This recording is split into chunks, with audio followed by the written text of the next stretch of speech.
Hello, YouTubers out there. This is Jerry Saravia at the movies. So I'm briefly going to discuss Steven Spielberg's The Fabelmans, which I saw recently.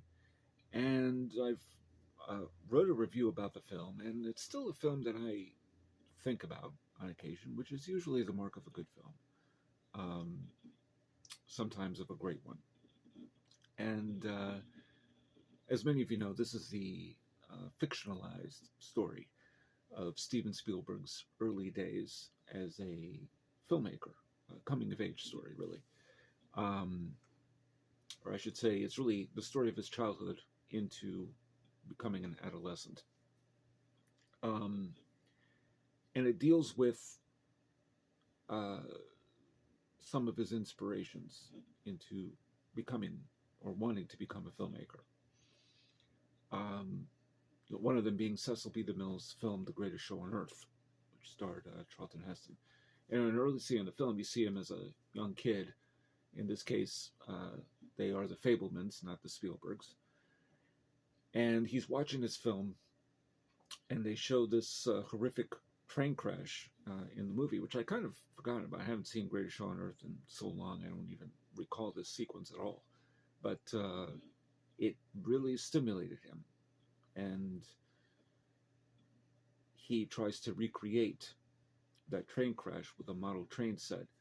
And the mother, Mitzi, played in really one of the more fantastic performances I've ever seen her give, let alone what I've seen from 2022, Michelle Williams.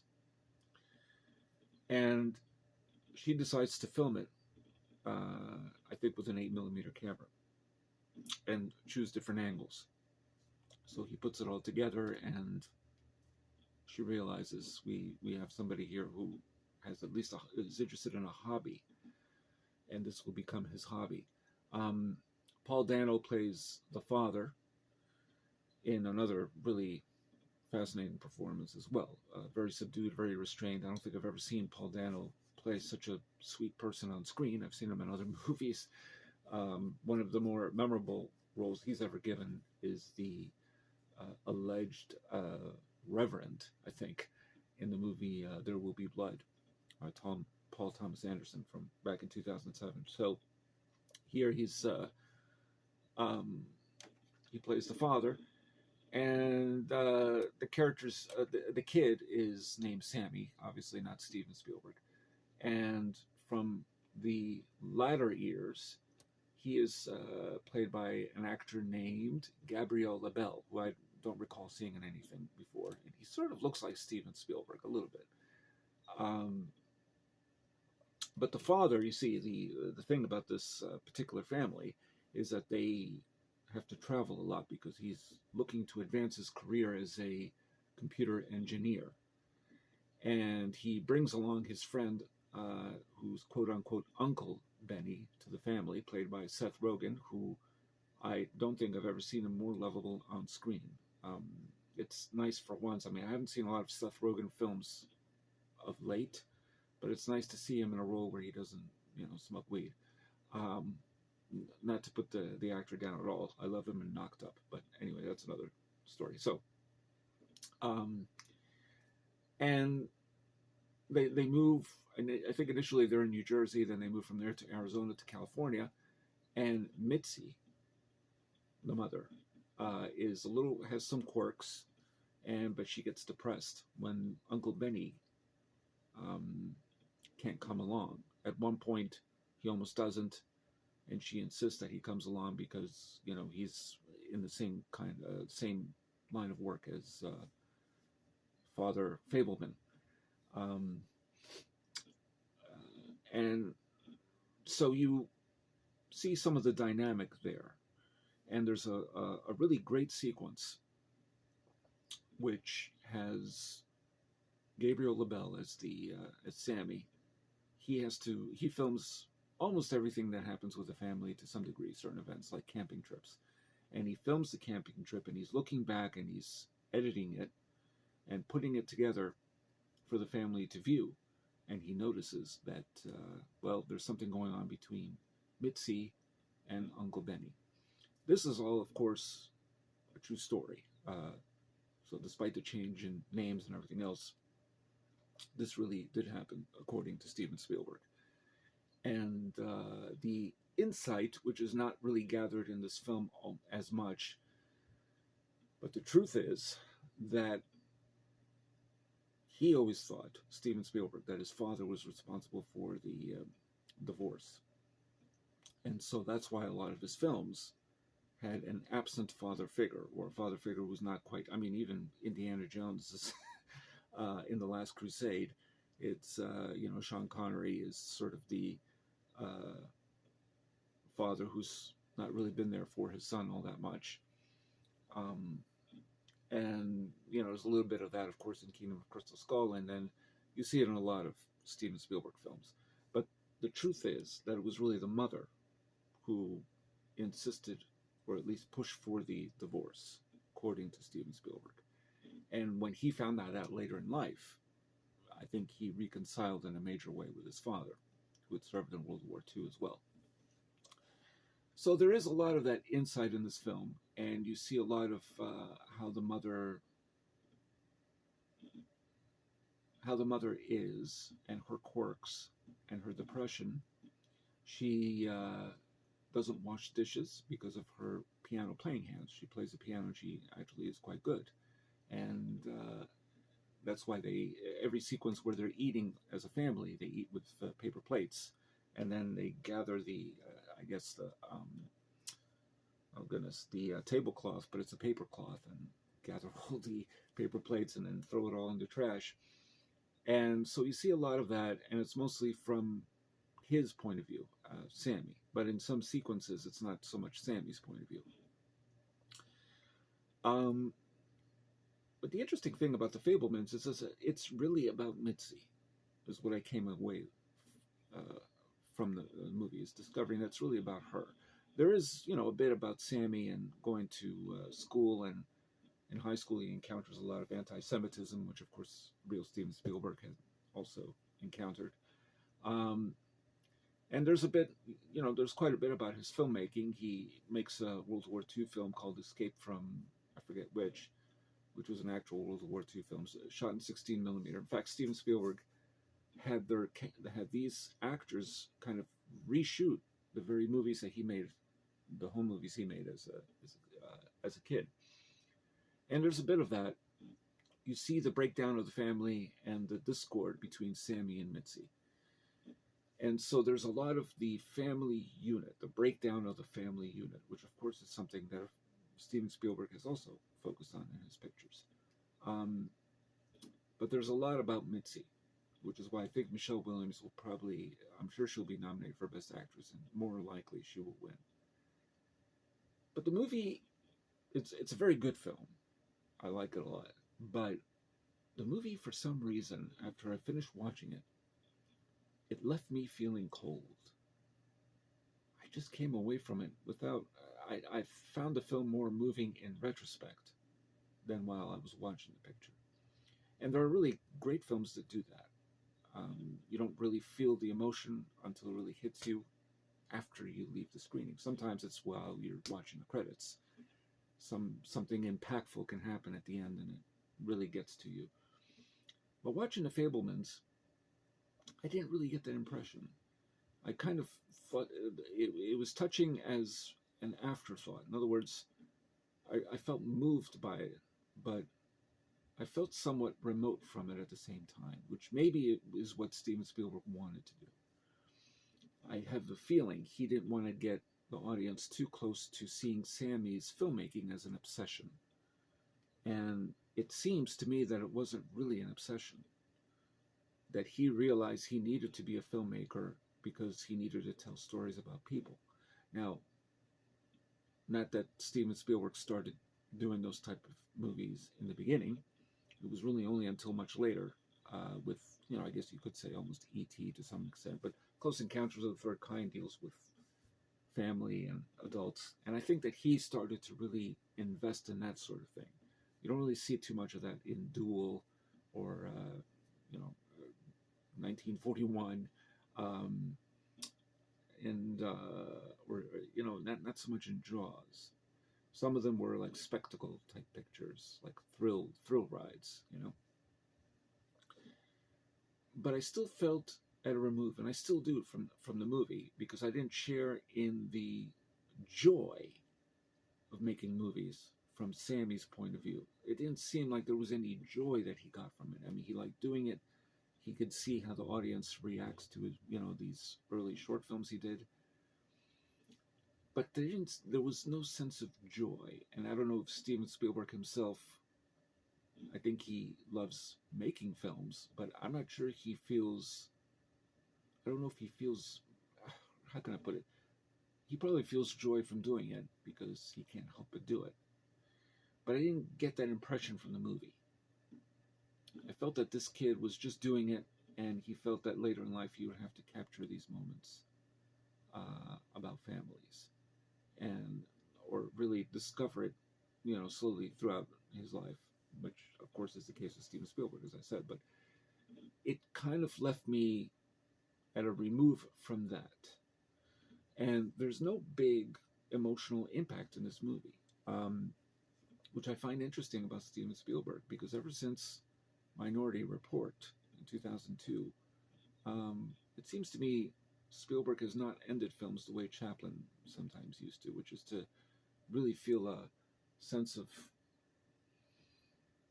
overpowering emotion about everything that's happened, so that you kind of feel it and throughout while watching the film. Minority Report, Catch Me If You Can is also kind of at a remove, but it's a great film. I mean, I love Catch Me If You Can, but you're not sharing really in for example, that would be a good film to compare it to, because you don't really share in the in any joy that the character that Leo DiCaprio played in that movie, of conning people. You know, there was nothing there. It was just sort of, you were still at a remove from it. And so this film gave me that impression. I mean, I still think it's a very good film, but I'm not sure that this would be the best introduction to understanding where Steven Spielberg is coming from a filmmaking standpoint, or the joy of making films, so much as his understanding of families. And I think that is really what the film is about. This film is really more about divorce and how you deal with it, because, you know, he also had two sisters who are shown in the film. That's really where the film lies, is in that's its strength. But that seems to be mostly its strength. And so when they shift to Sammy, I didn't feel, you know, and seeing him make films and all that, I didn't feel as connected to that. I didn't feel, you know, because I've also made films in the past, and I can tell you there's a real sense of joy you get from doing it. But there's also a sense of wanting to not just create, but no choice but to do it. So we have one scene in the picture of Judd Hirsch, who is an actual uncle, a grand uncle, I believe. And it's a small scene, but it's a powerful scene. It's probably the best scene in the film to some degree, where he is sleeping in Sammy's bedroom, and he can see that he has the editing equipment and the 16 millimeter, you know, camera and all that stuff. And he says to him, you know, maybe family does matter to you, but you love this more. And that was a true line. But Sammy then says, no, I don't. And, you know, so that was the only moment, but it's never really relayed upon later on in the picture at all. So that I never got the impression that it was the obsession for Steven Spielberg. I think he just wanted to keep a family unit together, and all he's got is his mother, and he felt, for lack of a better word, divorced from his dad. So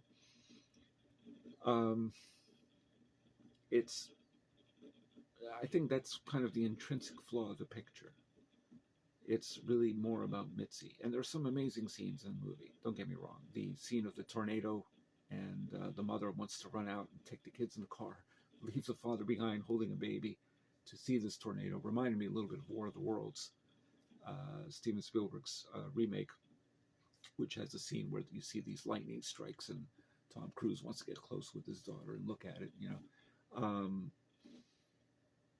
And the scene of Mitzi as she is sort of dancing in front of this car with the headlights on, and was really just sublime. So there are some really sublime moments, including, well, I think a lot of people probably know the ending.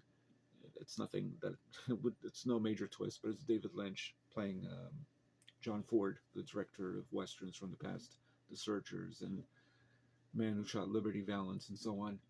And this is based, of course, on a true story that Spielberg has told repeatedly, where he met John Ford, and John Ford tells him, you know, if you shoot a scene, make sure you show 3/4 of the sky and just a quarter of the ground, and you'll be fine. You know, that sort of thing.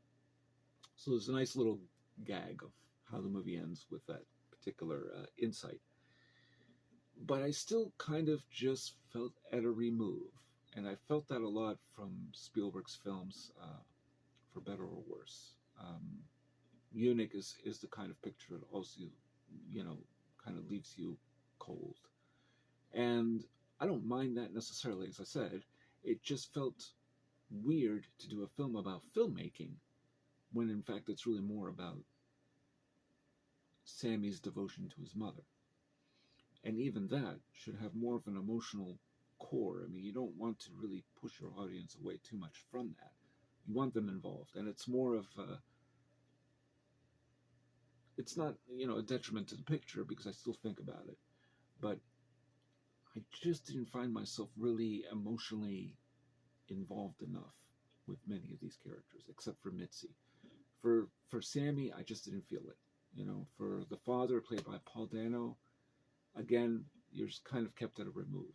You know, but really Mitzi, played by Michelle Williams, and it's a stunning performance. It's really the movie. And had the film been about her exclusively, I think it would have been a fascinating movie. Probably been a much greater film than it is.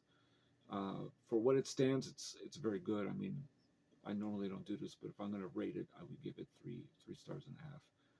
But I don't give it really the high rating I would normally give for Steven Spielberg. Um, Again, there's nothing wrong with keeping things at a distance emotionally, but a picture like this, I didn't really feel involved in Sammy. I didn't feel involved in his filmmaking. It was just sort of there, but I wasn't involved in it. And it was a curious type of remote indifference that you would think Steven Spielberg would want to, you know, push you in there and really see what it takes to make a film, to share in the joy of it, because that's really the whole point. You know, anytime you create, there's a joy in it. I mean, there's more of a joy in a film, if I'm going to pick one out of the hat, would be Living in Oblivion, which was about independent film production. Probably one of the best ever made about it, from back in 1995 with Steve Buscemi, and you really felt the joy in just the creation. There's a sense of an exaltation, if I have to use another word for it.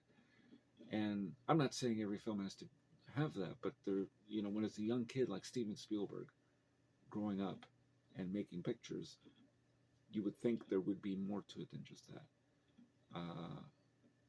There would be joy, because I think he does feel joy making movies.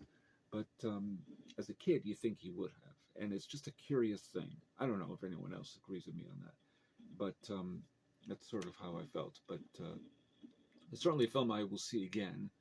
But and I think it's a very good film overall because of Michelle Williams. She just, even in the scenes with this kid LaBelle, Gabriel LaBelle, really seems to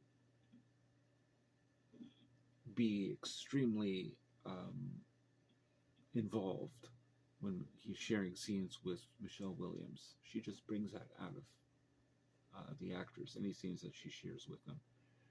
And I think Spielberg, I think what I wrote was he was aiming more maybe for the reserved, coolly depicted emotions of John Cassavetes. And as I said, that image of Mitzi in front of the car's headlights reminded me of Jenna Rollins, who was John Cassavetes' wife. And if you've seen the films of John Cassavetes, he does put you at a remove, but you're still sensing the emotional turmoil. You feel it. I didn't feel it nearly as much in this picture. Um, and I guess it's only because it's Steven Spielberg. So I imagine a film about his life, it would be more spirited. Somehow the film just seems, it's very involving. It's beautifully made. Um, and, 2.5 hours goes by real fast. But I still felt I had a better understanding of the mother than I did of Spielberg at the end of the day. So, let me your thoughts. Tell me what you thought about the Fabelmans. And if you like what you hear, please subscribe to my channel. Tell me some of your favorite Steven Spielberg films, and what you thought of this one. If you agree with this idea of an emotional remove that has taken over Steven Spielberg's films, I think, since Minority Report. AI, which came out the year before, I think is more is one of the saddest movies I've ever seen, and so that's a little different. But I think since Minority Report, for the last 20 years, he's been sort of at a remove, and I find that interesting. It seems like he's more about, moving people in a more intellectual sense as opposed to an emotional one. So those are just my thoughts, and tell me what you think about the Fabelmans if you've seen it. So please subscribe to my channel. I think I'm just repeating myself now, and that's all I got to say. So this is Jerry Saravia at the Movies, signing off.